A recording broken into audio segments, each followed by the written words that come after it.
Canadian government ने जो grant दी है उसको डिस्ट्रीब्यूट करने में एंड रिलीफ आइटम्स पाकिस्तान जो पहुंचाए गए हैं उसके बारे में बात करते हैं. I believe Richard Morgan is here with me. Good afternoon sir and how are you today? I'm fine. Thank you so much for having me on your program today. You look so handsome. My picture is different, but you look so handsome. My wife won't believe you. No, I mean it. I was looking at the picture, and this person who I was looking at the picture was as old as I am. But when I saw you in person, you are much younger, man. Richard, thank you very much for giving us time at this moment. And Pakistan, of course, I wish you can be my voice. You can be voice of Pakistan. 1% contribution towards this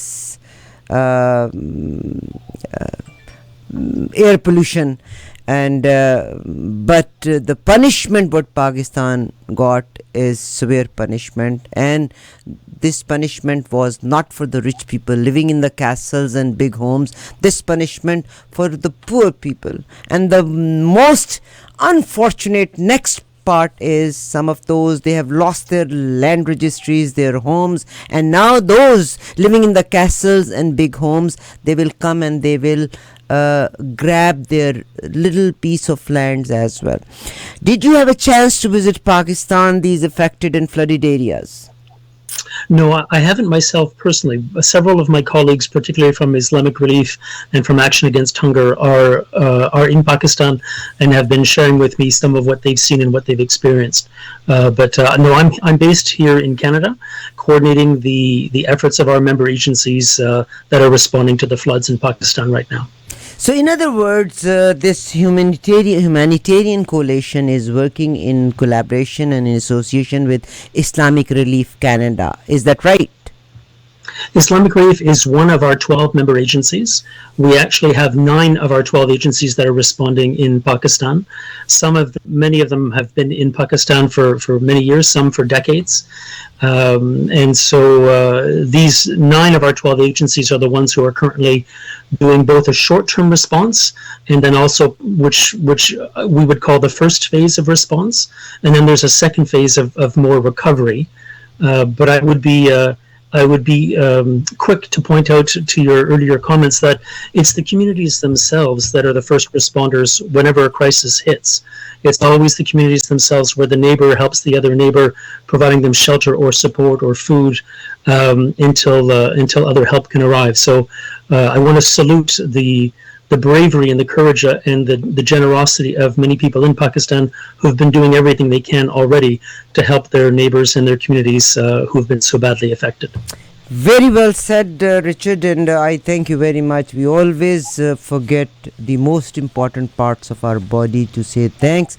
The first help came from the generous people of Pakistan. They contributed a lot, and as Richard said they are working in collaboration with 12 other agencies, जिसमें Islamic Relief is one of those.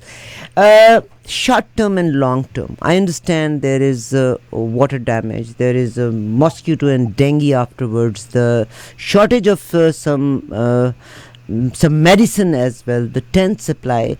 There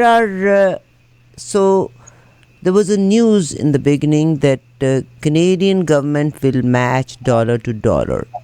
Is the dollar match given to the other charitable organization, or how this is working? They are giving to the humanitarian aid, and humanitarian aid is dividing at its own? It's a bit of both. So the Humanitarian Coalition has been working with the Government of Canada for many years when it comes to responding to large-scale crises. So even going back a few years to the explosion in Lebanon, or the wild spread of COVID in India, the earthquake in Haiti, the crisis in Ukraine, the hunger crisis in sub-Saharan Africa. Whenever these major crises occur, the government will often turn to the member organizations of the Humanitarian Coalition to rely on us to help mobilize Canadians to give generously. The government, of course, plays a leadership role, the Canadian government, in terms of providing response, but the government cannot do it all on its own.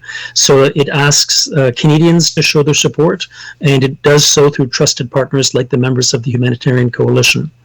So the way the match works is if someone donates to the Humanitarian Coalition, for example, if someone goes to our website, which is just together.ca. If someone goes to together.ca and donates, that donation will be matched. If somebody also gives to our member agency Islamic Relief, or CARE Canada, or Oxfam, or Action Against Hunger, the donations that are made to those organizations are also eligible to be matched by the government as long as they're received by September 28th at midnight. Till September 28th is very valid information. If you donate any money towards the flood or anything, till September 28th, Government of Canada will match a beautiful site, together.ca, that is Humanitarian Coalition. Do you mind if I can ask a bad question? Please go ahead. What is the administration charges for Humanitarian Coalition? It depends on the success of our appeal. In recent years, we usually give, it will always be no less than 85% of the donations will go to programming. But if we're more successful, if the appeal isn't as hard to promote, then we've often given more than 90% of the donations to the programming. Thank you very kindly. So 85% goes towards the cause. Now, my next question is, I understand this is a very difficult time. What is the rehabilitation program and what is the long-term program? Those who have lost their homes, I was looking at the pictures. Let me tell you, to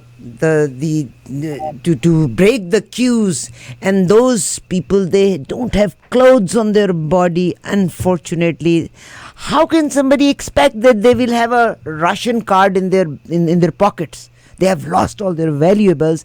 They are sitting on the roads asking for food and all that. Is there any department of yours which is checking how this help is being divided and distributed? Because in Pakistan, the Vaderas and the Jagirdars, the landlords, land mafia, they won't let anybody pass the line. What the measures you are taking? What are the measures that you are taking?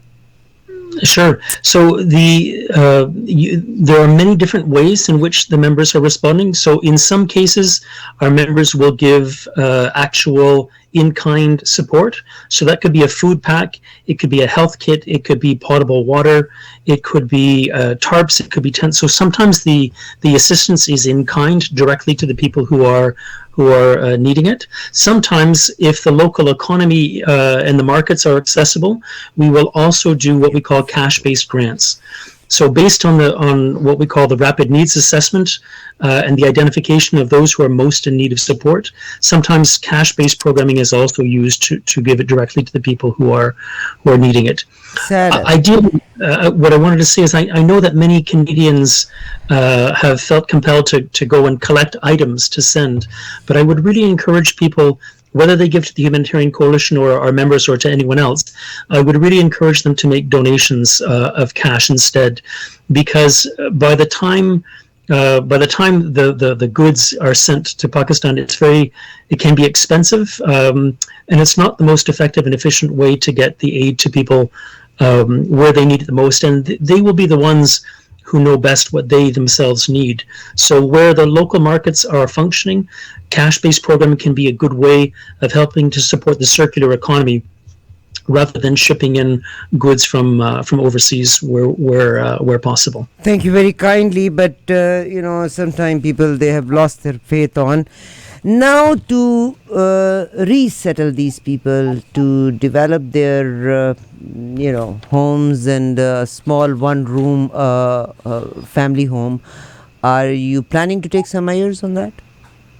Yes, I should say that, of course, the extent of what we can program is going to be dependent on the amount of funds that we raise. So I would certainly encourage anyone who is able to support the people of Pakistan to donate as generously as they can. In the short-term measures, obviously, you're looking at just immediate life-saving needs. So that's where you're providing potable water, medicine, short-term shelter, short-term food packets. But you were quite right to point out that it's often the most marginalized or the poorest who are worst hit by these disasters. of the sort of some 16 million children, I think, that have been identified as being displaced by the floods. 2/3 of those were already living in conditions that were below the poverty line, compared to the national average, which is certainly less than that. So it definitely is families that have lost everything, and so therefore they do need that longer term support. The recovery phase, the second phase, again depending on the funds available to us, will put a focus on livelihoods and food security. In addition to concerns about, of course, preventing the further spread of disease. Cholera, dengue, malaria are all among the things that we are quite concerned about. But ensuring that people can restore their livelihoods. I think, as you probably know, 2 million acres of crops are underwater. And so that is both a critical source of food as well as a critical source of livelihood for many small farmers. Almost, I mean, we don't really know the numbers, but some closing in on 1 million animals in terms of livestock have also perished in the floods, and so that too has taken away and deprived a source of food and income for many families. So livelihoods is going to be really important once we get past the emergency phase. Thank you very kindly, and I understand and I know Pakistan very well. I wish you can visit Pakistan. It's a beautiful country. Pakistan is, I think you guys should raise a voice for Pakistan that they are 1% contributors for the pollution. What they are paying a heavy price because of our politicians, because of the looters. They are paying a heavy price towards this environmental factor. And are you doing any remote hospitals over there? Because of course people need medicine. Are there any remote hospitals by any of your organization? One of our member agencies is called Médecins du Monde, or Doctors of the World. It's not the same as Doctors Without Borders. It's a sort of a separate branch, but they've been working in Pakistan for many years on health Doctors related. They're called Doctors of the World, Médecins du Monde. Okay, Doctors of the World. So they do have remote hospitals.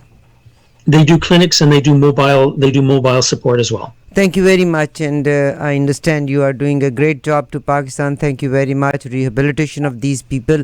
I wish you can fight on our behalf with the landlords over there, so they should not take over their lands, because these guys, everything is gone in the water. They don't have those papers, and now the rich mafia, they will take over their poor small little homes and their lands.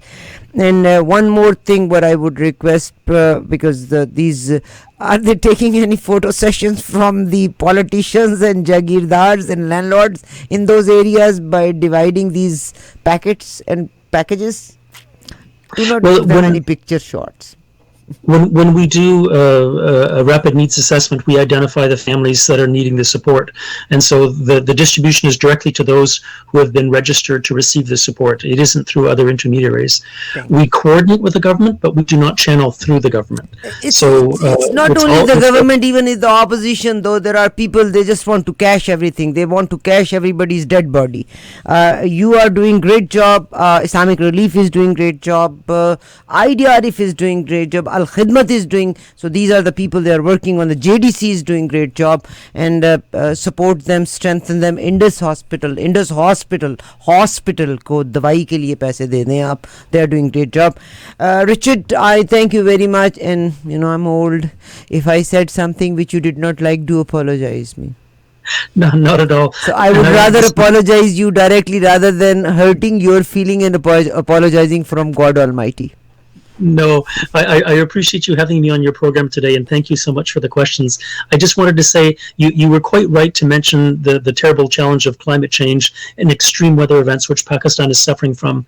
Canadians have some responsibility to look at the contributions that we make in terms of carbon into the atmosphere, and it's important that it's not just people of South Asian background in Canada. It's not just about the Pakistani diaspora in Canada, but all Canadians should be standing in solidarity with the people of Pakistan right now. Thank you very much. And if you can look at, Pakistan is not a country where even the agriculture farmers, they burn their lands. We do not contribute a lot towards the pollution, but thank you very much that you acknowledged that part of my question. Richard Morgan, Executive Director, Humanitarian Coalition, please do come, and I wish you can visit to Pakistan as well. Pakistan's Zindabad. And I'm sorry, you said that you identify everybody who you give the ration and the food. I am surprised. Due to the flood, people have lost their vital things. They have lost their family members. So how that card can stay in my pocket? That must have gone in the. So if somebody doesn't have ID, he doesn't get help. No, no. If someone, obviously, many people have lost all their documentation, as you pointed out, with the devastation. The advantage of working with local partners and local communities is that there are the networks of trust, but no one would be turned away from aid. Thank you very kindly, Richard. You are such a wonderful person. Jannat and heaven is not made only for me. It's made for everybody who has done a good thing. I love you and thank you for your time. Thank you so much. Thank you Take very care. kindly. Executive Director, Humanitarian Coalition.